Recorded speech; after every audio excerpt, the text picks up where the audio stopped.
வணக்கம். நான் உங்கள் ஜெயா. இன்றைக்கி நம்ம இந்த வீடியோவில் ஜும்பா லஹரி எழுதின அன்அக்கஸ்டம்ட் எர்த் இந்த புத்தகத்தில் இருக்கக்கூடிய கதைங்களோட சம்மரியை பார்க்கலாம் வாங்க. இந்த புத்தகம் வெளியே ஆனது 2008. இதில் 2 பார்ட் இருக்குது. முதல் பார்ட்டில் பார்த்திங்கன்னா 4 கதைங்க. 2வது பார்ட்டில் இருக்கிற கதைங்களில் ஒரு 3 கதைங்க முதல் பார்ட்டில் இருக்கக்கூடிய ஹேமா அண்ட் கௌஷிக்கோட கதையாகவே வருது. இதில் இருக்கக்கூடிய முக்கியமான கதாபாத்திரங்களாம் ஒன்று பெங்காலியாவோ இல்லை பெங்காலி அமெரிக்கானாவோ இருக்காங்க. கதைத்தளம் 1980லேருந்து 1990 நடக்கிற மாதிரி இருக்குது.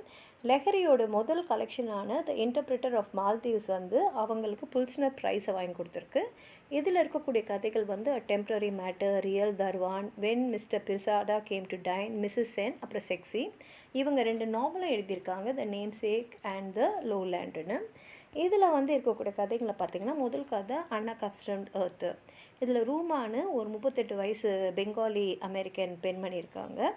அவங்க இப்போ தான் சீட்டலுக்கு வந்திருக்காங்க.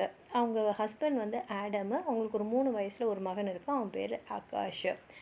ஆடம் நிறைய அந்த புது வேலையில் சம்பாதிக்கிறதுனால அவங்க ஒரு பெரிய வீடு வாங்கியிருக்காங்க. அது மாத்திரம் இல்லாமல் ரூமாக்கு வேலைக்கு போக வேண்டிய அவசியம் இல்லாமல் ஆகாஷை பார்த்துக்கிட்டு சந்தோஷமாக வீட்டில் இருக்காங்க. இப்போ அவங்களுக்கு 2வது குழந்தையும் பிறக்க போகுது. ஆனால் அவங்க இங்கே இந்த புது வீட்டுக்கு வந்தப்புறம் பார்த்திங்கன்னா கொஞ்ச நாள்லேயே அவங்களோட அம்மா இறந்துடுறாங்க. இது எதிர்பாராமல் திடீர்னு நடந்த ஒரு இறப்பு தான். இப்போ ரூமாவுடைய அப்பா என்ன பண்ணுவாருன்றது ரூமாவுக்கு தெரில. ஏன்னா எப்படி இருந்தாலும் இந்திய பாரம்பரியத்தில் வந்ததுனால அவங்க என்ன நினச்சிக்கிறாங்கன்னா, இப்போ நம்ம அப்பாவை பார்த்துக்க வேண்டியது நம்மளுடைய கடமை தானே, நம்ம தானே அப்பாவை எடுத்துக்கணும்னு சொல்லிட்டு இப்போ அவங்களுக்கு ஒரு பயம் வருது. ஏன்னா அது ஒரு சுமையாக அவங்க மனசுக்குள்ளே தெரியுது. ஆனால் அவங்களுக்கு தெரியாமலே ரூமாவோட அப்பா இன்னொரு பெண்மணியோட ஒரு அஃபேர் வச்சுருக்காரு. அந்த பெண்மணி மிஸ்ஸஸ் பாக்ஷி. ஆனால் இந்த விஷயத்த அவர் ரூமா கிட்ட சொல்லலை. அவர் என்ன பண்ணுறாருன்னா, பாக்கி மேலே வச்சுருக்கிற அன்பை ஒரு கார்டில் எழுதி, அதுவும் பெங்காலியில் எழுதுகிறாரு. ஏன்னா ரூமாவுக்கு பெங்காலி படிக்க தெரியாதனால. இப்போ ரூமா அவங்க அப்பா கிட்ட கேட்குறாங்க, என்னப்பா எங்களோடய இருந்துறீங்களா, இப்போ இதுக்கு மேலே நீங்கள் தனியாக எப்படி இருக்க முடியும் போது அவர் சொல்லிடுறாரு, இல்லை இல்லை எனக்கு இங்கே இருக்கிற எண்ணம் இல்லை, நான் திருப்பி கல்கட்டா போயிட போகிறேன் அப்படின்னு சொல்லிட்டு இருக்காரு. அதே மாதிரி என்ன ஆகிடுதுன்னா, அவருக்கு அந்த ரிலேஷன்ஷிப்பை பற்றி ரூமா கிட்ட சொல்லாமலே இருக்கிறதுனால ரூமா பரவாயில்லையே, ஏன்னா அப்பா இங்கே இருந்துட்டாருன்னா நம்ம அவரையும் பார்த்துக்கணுமே நினைக்கிறா. ஆனால் போக போக பார்த்தா ரூமாவோட அப்பா அங்கே இருக்கிறது ரூமாவுக்கு ரொம்ப வசதியாக இருக்குது. ஏன்னா அவர் ஆகாஷ், அதாவது அவரோட பேரன் ரூமாவோட பையனை நல்லாவே என்டர்டெயின் பண்ணுறாரு, நிறைய சொல்லித்தராரு, கார்டனிங்லாம் பண்ணுறாங்க 2 பேரும் சேர்ந்து. ஆகாஷ் ரொம்ப சந்தோஷமாக இருக்கா. இதெல்லாம் பார்க்கும்போது ரூமாவுக்கு ரொம்ப சந்தோஷமாக இருக்குது. அவங்க அப்பா கூட இருக்கிறது ரொம்ப அவளுக்கு ஒரு சந்தோஷமான விஷயமா தான் இருக்குது. ஆனாலும் அப்பா சொன்ன மாதிரியே புறப்படுறாரு. ஆனால் ஏர்போர்ட்டுக்கு போயிட்ட பிறகு தான் அவர் பார்க்குறாரு, அவர் மிஸ்ஸஸ் பாக்கி எழுதின போஸ்ட் கார்டை அவர் அங்கேயே விட்டுட்டு வந்திருக்காரு, அதை ரூமாவோட வீட்லேயே. என்ன பண்ணுறது, ஏன்னா திரும்பி போய் எடுத்துன்னு வரதுக்குலாம் சமயம் இல்லை. ரூமாவும் அந்த போஸ்ட் கார்டை பார்த்துரு. அது ஆகாஷோடைய அந்த கார்டனிங் ஏரியாவில் தான் இருக்குது. அவளால் அதை படிக்க முடியல. ஆனால் அதில் என்ன இருக்குதுன்றது ரூமாவுக்கு புரிஞ்சிடுது. கதையோட முடிவில் ரூமா அந்த போஸ்ட் கார்டில் ஸ்டாம்ப் போட்டி போக வேண்டிய இடத்துக்கு அனுப்புகிற மாதிரி இந்த கதையை முடிச்சிருக்காங்க. அடுத்த கதை ஹெல் ஹெவன். இங்கே உஷான்ற ஒரு பெங்காலி அமெரிக்கன் பெண்மணி. இவங்க அவங்களுடைய குழந்தை பருவத்தை பற்றி நினச்சி பார்க்குறாங்க. அப்போ அவங்களுக்கு பிரணப்னு ஒருத்தர் அவங்க குடும்பத்துக்கு பழக்கமாகறாரு. இவங்க பிரணப் காக்கான்னு தான் கூப்பிட்டுருக்காங்க. அவங்க குழந்தை பருவத்தில் முக்கியமான நபர் இவர். பிரணாபும் அவங்க அம்மாவும் கேம்பிரிட்ஜ் ரோட்டில் ஒரு வாட்டி பார்க்குறாங்க. சீக்கிரமே அவங்க என்ன ஆயிடுறாங்கன்னா குடும்ப நண்பராகவே ஆயிடுறாங்க. இப்போ உஷாவோட அம்மாவுக்கு எப்படின்னா பெரியவர்கள் பார்த்து நிச்சயத்த திருமணம் தான். அவங்க என்ன பண்ணுறாங்க, கல்யாணம் பண்ணிட்ட அப்புறம் கல்கட்டாலேருந்து இங்கே வந்துடுறாங்க அமெரிக்காவுக்கு. ஏன்னா அவங்க அப்பா, அதாவது ஹேமாவோட அப்பா உஷாவோட அப்பா மேலே படிக்கணுன்றதுனால அவர் இங்கே வந்திருக்காரு. ஆனால் அவங்களுக்கு திருமண வாழ்க்கையில் சந்தோஷம் இல்லை. ஒரு மாதிரி குடும்பத்தெல்லாம் விட்டுட்டு தனியாக இருக்குமே இருக்கும்போது தான் அந்த பிரணப்போட நட்பு கிடைக்குது. அவங்க ஒரு மாதிரி அவங்களோட ரொம்ப ரொமான்டிக்காக போயிடுறாங்க. ஆனால் அவங்க 2 பேருக்குள்ளே எந்த ரொமான்ஸோ செக்ஸோ இல்லை. இது உஷாவோட அம்மா மனசில் மட்டும்தான் இருக்குது. அவர் நல்லா ஃப்ரெண்ட்லியாக பண்ணுறாரு, ரொம்ப இன்டிமேட்டாக பழகுறாங்க. ஏன்னா 2 பேருமே ஒரே ஊரில் வந்தவங்கனால நிறையா இருக்குது. பிரணப்ப ரொம்ப சார்மிங்காக ஒரு யூத்ஃபுல் கேரக்டராக இருக்கார்.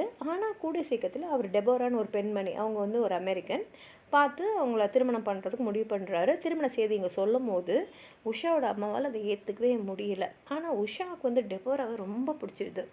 உஷாவோட அம்மா என்ன சொல்கிறாங்கன்னா, கண்டிப்பாக அந்த திருமணம்லாம் ரொம்ப நாளைக்கு நிலைக்காது அப்படின்னு சொல்கிறாங்க. இப்போ என்ன ஆகிடுதுன்னா, திருமணத்துக்கு அப்புறம் பிரணாப்பும் டெபோரா வந்து கொஞ்சம் தூரமாக போயிடுறாங்க. இப்போ அவங்களுக்கு 2 பெண் குழந்தைகளும் பிறக்குது. அவங்க ஃபேமிலிக்குள்ளே அவ்வளோ டச் இல்லை. இப்போ என்ன ஆகிடுதுன்னா, அவங்களுடைய அந்த கேம்பிரிட்ஜ்லேருந்து அவங்க வேறு இடத்துக்கு போகிறதுனால அவங்க ஒரு பார்ட்டி மாதிரி வைக்கிறாங்க. அதில் உஷாவோட குடும்பத்தையும் கூப்பிடுறாங்க. அங்கே வந்து டின்னர் முடிச்சிட்டோடனே டெபோரா வந்து என்ன சொல்கிறாங்கன்னா உஷா கிட்ட, ஏன்னா உஷா வந்து அந்த ட்ரெடிஷ்னலாக ஒரு ஃபார்மல் ட்ரெஸ் போட்டு மாறாங்க. அவங்க அம்மா இதுதான் நீ போட்டுன்னு போகணுன்னு சொன்னதுனால. ஆனால் அது உங்களுக்கு ரொம்ப ஸ்டிஃபாகவும் அன்கன்வீனியண்ட்டாகவும் இருக்குது. ஆனால் டெபோரா சொல்கிறாங்க என்னுடைய ட்ரெஸ்ஸை தான் போட்டுக்கணுன்னு ரொம்ப சந்தோஷமாக வந்து உஷா அதை போட்டுக்கிறாங்க. அதுக்கப்புறம் தான் கொஞ்ச நாள் கழிச்சு பிரணாப் வந்து டெபோராவை ஏமாத்தின்னு இருக்காங்கன்றது டெபோராவுக்கு தெரியுது. ஏன்னா பிரணாப் வந்து ஒரு பெங்காலி பெண்ணுடைய தொடர்பில் இருக்கார். உடனே அவங்க டிவோர்ஸ் பண்ணிடுறாங்க. கதையோட முடிவில் தான் உஷாவோட அம்மா சொல்கிறாங்க, இது மாதிரி பிரணாப்புக்கு வந்து திருமணம் ஆகுதுன்னு தெரியும் போது நான் என்னை கொளுத்தின்னு செத்துலன்னு சொல்லிட்டு என் மேலே வந்து நான் வந்து பெட்ரோல் கூட ஊற்றிக்கிட்டேன் அப்படின்னு சொல்லிட்டு உண்மையை சொல்கிறாங்க. இதோட கதை முடியுது. 3வது கதை வந்து சாய்ஸ் ஆஃப் அகாமடேஷன்ஸு. இங்கே வந்து அமித் அவர் ஒரு இந்தியன் அமெரிக்கன், அவர் ஒரு ஒயிட் அமெரிக்கனான மேகனை திருமணம் பண்ணிட்டுருக்காங்க. அவங்க வந்து ஒரு வெக்கேஷன் எடுத்துக்கலாம் அப்படின்னு நினைக்கும் போது தான் வந்து லாங்ஃபோர்ட் அகாடமியில் அவங்களுடைய ஹெட்மாஸ்டர் அவங்க பொண்ணான பேமுக்கு திருமணம். அதனால் சரி அங்கே போகலான்னு சொல்லிட்டு அங்கே வராங்க. அங்கே வந்து ஒரு private boys only boarding high ஸ்கூலில் தான் அவர் அங்கே படித்தார். இந்த பேம்ன்ற பொண்ணுடைய, அதாவது லாங்ஃபோர்டோடைய ஹெட்மாஸ்டரோட பொண்ணு திருமணத்துக்கு அங்கே வரும்போது இவங்க வந்து தனியாக நம்ம இருக்கலாம், ஏன்னா வந்து அவர் எல்லாம் வரவங்களுக்கெல்லாம் டார்மெண்ட்ரி ரூம் கேம்பஸ்லேயே வந்து அரேஞ்ச் பண்ணியிருக்காரு ஒரு சின்ன அமௌண்ட்டுக்கே. ஆனால் அமித் அண்ட் மேகன் வந்து வேணாம், நம்ம ஜாலியாக இருக்கலாம், ப்ரைவேட்டாக இருக்கலாம், ரொமான்டிக்காக இருக்கலாம்னு சொல்லிட்டு அங்கே ஒரு சாண்ட்விக் இன்னில் வந்து ரூம் எடுத்து தங்குறாங்க. எல்லா பாய்ஸுமே அமித் உள்பட படிக்கிற காலத்தில் பேம் மேலே ஒரு ஈர்ப்போடு தான் இருந்திருக்காங்க. அதுக்கப்புறம் அமித்தும் பேமும் வந்து கொலம்பியாவில் ஒன்றா போய் படித்தாங்க. அப்போ ரொம்ப க்ளோஸ் ஃப்ரெண்ட்ஸாக வந்திருக்காங்க. ஆனால் அமித் வந்து அந்த அதுக்கப்புறம் கூட பேம் மேலே ஒரு ஆசையோடு தான் வந்திருக்காரு. ஆனால் இதை பற்றி மேகன் கிட்ட அவர் சொன்னதே இல்லை. இப்போ அந்த திருமணத்தில் டின்னர் போது என்ன பண்ணுறாருன்னா, அவர் பக்கத்தில் ஃபெலிசியான்னு ஒரு பெண்மணியோடு உட்காந்துட்ருக்காரு. அப்போ அவர் என்ன பண்ணிடுறாருன்னா, இந்த மாதிரி எங்கள் 2வது குழந்தை பிறந்துட்ட அப்புறம் நானும் என் மனைவி பிரிஞ்சிட்டோன்னு சொல்லிடுறாரு. இப்போது வந்து அமித்துக்கு வந்து அவருடைய செல்ஃபோன் சர்வீஸ் அங்கே கிடைக்கல அந்த வெட்டிங் செரிமனி இடத்துல. அதனால் அந்த ரிசப்ஷன் பார்ட்டியை விட்டுட்டு அவர் ஹோட்டல் ரூமுக்கு வந்துடுறாரு. இங்கே வந்த உடனே அவருக்கு வந்து மேகனோட பேரண்ட்ஸோட நம்பர் ஞாபகத்துக்கே வரலை. அப்படி இப்படின்னு யோசிச்சு அப்படியே தூங்கிடுறாரு. எழுந்து பார்த்தா மறுநாள் வந்து மேகன் அப்படியே கோவத்தோடு வராங்க.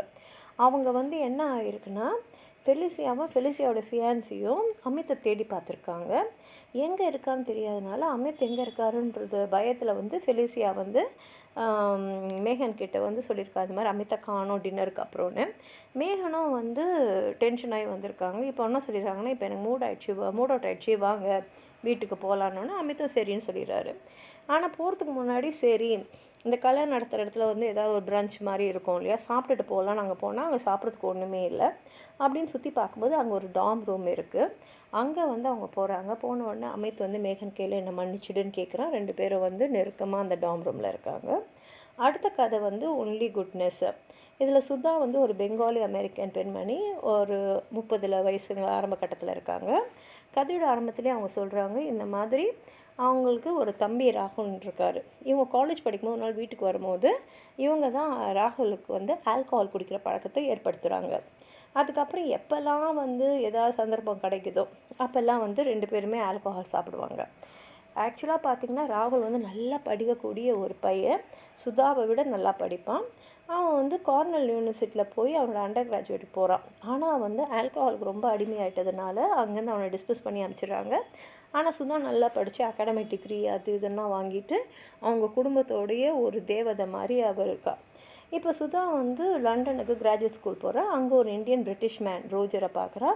அவங்க 2 பேரும் வந்து திருமணம் பண்ணிக்கிறாங்க. அந்த ரிசப்ஷன் வந்து உஷாவுடைய ஹோம் டவுனான வெயிலன்னு நடக்குது. அதுக்கப்புறம் சுதாவும் ராகுலும் டச்சே இல்லாமல் இருக்காங்க. அதுக்கப்புறம் அவள் கேள்விப்படுறது என்னென்னா, ராகுல் வந்து அவங்க பேரண்ட்ஸை விட்டுட்டு போயிட்டான். ஆனால் போகிறதுக்கு முன்னாடி அவங்க அம்மாவுடைய கோல்ட் ஜுவல்ஸ் எல்லாத்தையும் எடுத்துகிட்டு காணாமல் போயிட்டான். அதுக்கப்புறம் அவன் நியூயார்க் போயிருக்கான். போயிட்டு அப்புறம் ஒரு பெண்மணியை பார்த்து திருமணம் பண்ணிவிட்டு அவங்களுக்கு ஒரு பெண் குழந்தையும் இருக்குது. அதுக்கப்புறம் கொஞ்ச நாள் கழிச்சு அவன் சுதாவுக்கு வந்து லெட்டர் எழுதுகிறான். அப்போ தான் சுதாவுக்கு வந்து ஒரு சின்ன குழந்தை பிறந்திருக்கான். அவன் பேர் வந்து நீல. அதில் ராகுல் சொல்கிறான், இப்போ நான் திருந்திட்டேன், இப்போலாம் நான் குடிக்கிறது இல்லை அப்படின்னு சொன்ன உடனே சுதா வந்து அவன்கிட்ட சரி லண்டனுக்கு வா, வந்து என் கூட கொஞ்ச நாள் இரு, என் பையனையும் பார்க்கல அப்படின்னு சொன்ன உடனே ராகுல் அங்கே வரான். வந்த உடனே நல்லா பழகுறான். அதுவும் நீலோட ரொம்ப க்ளோஸ் ஆகிடுறான். அவனோட நெருக்கத்தை பார்க்கும்போது ரொம்ப சந்தோஷமாக இருக்குது. ஒரு வாட்டி வந்து அவன் சொல்கிறான், சரி நீயும் ராஜரும் போய் ஏதாவது சினிமா பார்த்துட்டு வாங்க, நான் குழந்தைய பார்த்துக்கிறேன்னு சுதாவும் சரின்னு சொல்லிடுறான். ஏன்னா வந்து அவன் நீலோட ரொம்ப நெருக்கமாக தான் இருக்கான். ஆனால் திரும்பி வந்து பார்க்கும்போது நீல் வந்து பாத் டப்பில் இருக்கான், கூட யாருமே இல்லை. ராகுல் நல்லா குடிச்சிட்டு அவன் வந்து மயக்கத்தில் இருக்கான் அந்த போதையில். எப்படின்னா சுதா வந்து அவன் கண்ணில் படக்கூடாதுன்னு சொல்லிட்டு வீட்டில் இந்த ஆல்கஹால்லாம் ஒரு இடத்துல ஒழிச்சு வச்சுருக்கா. இந்த ஆல்கஹால் வந்து ராகுல் கண்ணில் பட்டிருக்கு. அவன் உடனே குடிக்க ஆரம்பிச்சிருக்கான். இதோட அந்த குடிக்கிற பழக்கம் திரும்பி அவனுக்கு வந்துடுச்சுன்றதை நம்ம புரிஞ்சுக்கிறோம். அடுத்த கதை இதுதான் வந்து பார்ட் 1ல் ஃபைனல் கதை, நோபடிஸ் பிஸ்னஸ். இங்கே சாங்ன்ற ஒரு பெங்காலி அமெரிக்கன் விமன், அவங்க வந்து இப்போ தான் ஹார்வர்டில் டாக்டரல் ப்ரோக்ராமுக்காக வந்திருக்காங்க. இப்போ வந்து அந்த படிப்புலேருந்து ட்ராப் அவுட் ஆகிட்டு அவங்க வந்து ஹார்வர்ட் ஸ்கொயரில் ஒரு புக் ஸ்டோரில் வேலை செஞ்சிட்ருக்காங்க. அவங்க வந்து 2 ஒயிட் அமெரிக்கன் ரூம்மேட்ஸோடு தங்கிட்டுருக்காங்க, பால் அண்ட் ஹீத்தர். இதில் பால் வந்து சாங்கோட ஒரு செக்ஷுவல் ரொமான்டிக் ஃபேசினேஷனில் இருக்கார். அதனால் அவள் எங்கே போகிறா என்ன செய்கிறான்றதெல்லாம் ட்ராக் பண்ணினே இருக்கார். அண்டு அவங்களுக்கு வந்து ஒரு 3 வருஷமாக ஒரு ஈஜிப்டியன் மேன், அவர் பேர் ஃபரூக், அவங்களோட ரிலேஷன்ஷிப் இருக்காங்க. சாங்குக்கு அப்பப்போ ஒரு கால் வரும். அது வந்து ஒரு ஸ்ட்ரேஞ்சான ஒரு பெங்காலி ஆள் தான் வந்து இந்த மாதிரி நீ ஒரு பெங்காலி அமெரிக்கன் நெட்ஒர்க்கில் இருக்க, நீ உன் ஃபேமிலியெல்லாம் அப்படின்லாம் சொல்லிகிட்ருப்பாரு. அப்போ சாங் வந்து லண்டனுக்கு போகும்போது அவங்களுடைய சிஸ்டரையும் அவங்களுக்கு புதுசாக பிறந்த குழந்தையும் பார்க்குறாங்க. அப்போது ஒரு பெண்மணி, அவங்க பேர் வந்து டெட்ரி, அவங்க வந்து அவங்கள கூப்பிட்றாங்க. அவங்க கூப்பிடும் போது டெட்ரி வந்து பால் கிட்ட சொல்கிறாங்க, இந்த மாதிரி சாங் கிட்ட சொல்லி என்னை கூப்பிட சொல்லுன்னு. அதுக்கப்புறம் பாலும் டெட்ரியும் வந்து நிறைய கான்வர்சேஷன் வச்சுருக்குறாங்க. அப்போ தான் வந்து டெட்ரி வந்து சொல்கிறாங்க, அவங்களும் ஃபரூக்கும் வந்து ஒரு சீரியஸ் ரிலேஷன்ஷிப்பில் கடந்த 1 வருஷமாக இருக்காங்கன்னு. இப்போ ஃபரூக் வந்து சாங்கிட்ட வந்து என்ன சொல்கிறான்னா, டெட்ரி வந்து ஒரு பழைய காலேஜ் ஃப்ரெண்டு, அவங்க ஏன் வந்து ஃபரூக்கை கூப்பிட்றாங்கன்னா இந்த மாதிரி அவங்க திருமணத்துக்கு கூப்பிட்றதுக்காக தான் கூப்பிட்றாங்கன்னு. இப்போ பால் வந்து டெட்ரியோட பேர் வந்து அந்த ஃபோன் புக்கில் இருக்கிறதெல்லாம் பார்த்துட்டு அவளை கூப்பிட்றாரு. இப்போ வந்து அவள் சொல்கிறா, சரி நான் திருப்பி உன்னை கூப்பிட்றேன்னு சொல்லி ராத்திரி கூப்பிட்றான். அப்போ பால் வந்து அவர்கிட்ட பேசி உண்மையை வாங்கிறார். அதாவது டெட்ரி வந்து சொல்கிறா, இந்த மாதிரி வந்து ஃபரூக்கோட ஒரு ரொம்ப நெருக்கமான ஒரு ரிலேஷன்ஷிப்பில் தான் இருக்கான்னு. இப்போ இந்த விஷயத்தை எல்லாத்தையும் வந்து பால் கிட்ட அவள் எல்லாத்தையுமே சொல்லிடுறா கான்வர்சேஷனில். இதை வந்து அவர் சாங் கையில் சொன்னோன்னே சாங்குக்கு ரொம்ப கஷ்டமாயிடுது. அப்புறம் பால் கிட்ட போய் என்னை ஃபரூக்கோட அப்பார்ட்மெண்ட்டுக்கு அழைச்சின்னு போக சொல்கிறா. அப்போ ஃபரூக் வந்து கதவு திறக்கும் போது அங்கே பால் அண்ட் சாங் அங்கே இருக்காங்க. அவங்களுக்குள்ளே வந்து கை கலப்பே ஆகிடுது. அதாவது பாலுக்கும் ஃபரூக்கும். பால் வந்து ஃபரூக்கை வந்து தரையிலே தள்ளி அழுத்திடுறாரு. ஆனால் அதுக்கப்புறம் இன்னொரு தெரியல விட்டுறாரு. அப்புறம் ஃபரூக்கும் சாங்கும் வந்து அப்பார்ட்மெண்ட்டுக்கு வந்துடுறாங்க. பாலை உள்ளே வச்சு மூடிடுறாங்க. உள்ளே பயங்கரமான சத்தம்லாம் வருது. அது கேட்ட உடனே பக்கத்தில் இருக்கிறவங்களாம் போலீஸ் கையில் சொல்லிடுறாங்க. போலீஸ் வந்து அந்த கதை உடச்சி உள்ளே பார்க்கும்போது சாங் வந்து அங்கே இருக்கிற ஃப்ளவர் வாஸ்லாம் உடச்சி தன்னை தானே வந்து காயப்படுத்தின்லாம் இருக்கா. போலீஸ் வந்த உடனே சாங் என்ன சொல்கிறான்னா, இல்லை ஃபரூக் என்னை ஒன்றும் பண்ணலை, என்னை வந்து இந்த இடத்துலேருந்து இட்டுன்னு போயிடுங்க அப்படின்னு, ஏன்னா எனக்கு வந்து மனசு சரியில்லை, நான் ஹிஸ்டரிக்கலாக இருக்கேன்னு சொல்லிடுறேன். சாங் வந்து அதுக்கப்புறம் இங்கிலாந்துக்கு போயிடுறா, திரும்பி வரவே இல்லை. பால் வந்து அவரோட டாக்டரல் ஓரல் எக்ஸாம் முடிச்சிடுறாரு.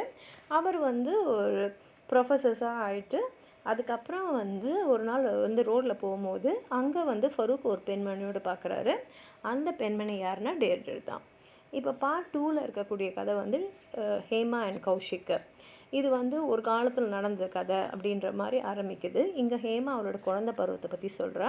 இதை வந்து ஃபர்ஸ்ட் பர்சன் செகண்ட் பர்சனில் வந்து யார்கிட்டயும் பேசுகிற மாதிரியும் இருக்குது.